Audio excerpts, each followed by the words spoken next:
ஆண்டவருடைய நாமத்தை நிமித்தம் வருகிற உபத்திரவங்களை மேன்மை என்று எண்ணுங்கள். அது அவருக்காக நாம் சகிக்கிற பாடுகள். இப்படி நினைக்க வேண்டும், அத்தனை பெரிய தெய்வத்துக்கு பாடுகள் சகிக்க எனக்கு ஒரு பாக்கியம் கிடைத்ததே, எனக்கு ஒரு பாக்கியம் கிடைத்ததே என்று எண்ணி இந்த சிலுவையை விட்டுவிடக்கூடாது. இந்த வாழ்க்கை, இந்த கடினமான பாதைகளின் ஊடாய் நீங்கள் போனாலும் இந்த வாழ்க்கையை விட்டுவிடக்கூடாது. எனக்கு இந்த செய்தியெல்லாம் பார்க்கும்போது மோசேதான் ஞாபகம் வருகிறது. அவன் பார்வோனின் குமாரத்தின் மகன் எனப்படுவதை வெறுத்து, அன்றைக்கி அவன் அரண்மனையிலிருந்து ஒரு ராஜ வஸ்திரம் தரிச்சிட்டு வெளியே வந்திருப்பான். அவனோட மக்களை பார்த்தா ட்ரெஸ்ஸு கூட ஒழுங்காக இல்லாமல் கல் கட்டிக்கிட்டு இருக்கான். அங்கேயும் அவனுக்கு இவனுக்கு வித்தியாசத்தை பாருங்கள். அரண்மனை சாப்பாடு, அரண்மனை சுகம், அரண்மனை ட்ரெஸ்ஸு, அரண்மனை காரு, அரண்மனை வாழ்க்கை, அரண்மனை ஏசி. வெளியே வந்தால் இஸ்ரவேலர்கள் ஒரு சரியான வேலை இல்லை, கல் கட்டுற வேலை, கொத்தடிமை வேலை. ஆனால் பார்க்குறான், இது எனக்கு வேண்டாம். இந்த எகிப்திய பார்வோனின் மகன் என்கிற தகுதி எனக்கு வேண்டாம். இந்த வாழ்க்கை எனக்கு சந்தோஷத்தை தராது. இந்த வாழ்க்கை எனக்கு முக்கியத்துவம் அல்ல. எத்தனை வாலிபர்கள் இந்த உலகத்தின் சினிமா, உலகத்தின் ஈர்ப்பு, உலகத்தின் ஆசாபாசங்கள் நம்முடைய இருதயத்தில் நிரம்பி கிடக்கிறது. மோசேயை கர்த்தர் ஏன் தேர்ந்தெடுத்தார் தெரியுமா?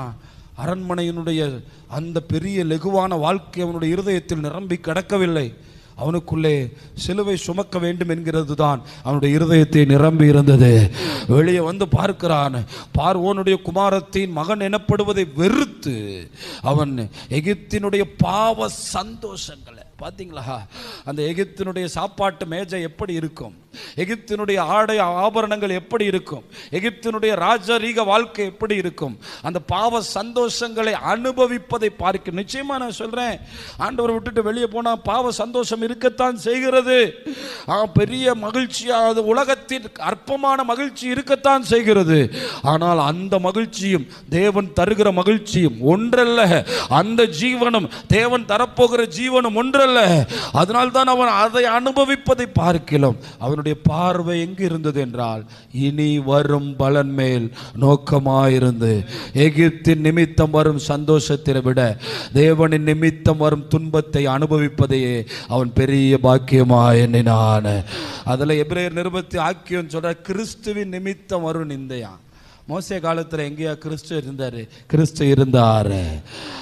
அப்பொழுது பழைய ஏற்பாட்டு காலத்திலும் தேவனுடைய மக்கள் நிந்தையை அனுபவித்த போது அங்கே ஆண்டவர் என்ன எழுதுகிறார்? கிறிஸ்துவின் நிமித்தம் வரும் நிந்தை. மோசே ஒருவேளை பார்வோனுடைய அரண்மனையில் இருந்திருந்தான்னா அவன் பேர் கூட உங்களுக்கு தெரிஞ்சிருக்காது. இன்னைக்கு மோசையை பற்றி இந்த காலையில் நம்ம பேசிகிட்டு இருக்க மாட்டோம். மோசே யாருன்னே தெரிஞ்சிருக்க மாட்டோம். எத்தனை பார்வோனுக்கு பிள்ளை பிறந்திருப்பான். யாரையாவது நம்ம பேசுகிறோமா? தேவனுக்காக வாழும்போது தான் நம்முடைய வாழ்க்கை மகிமையானதாய்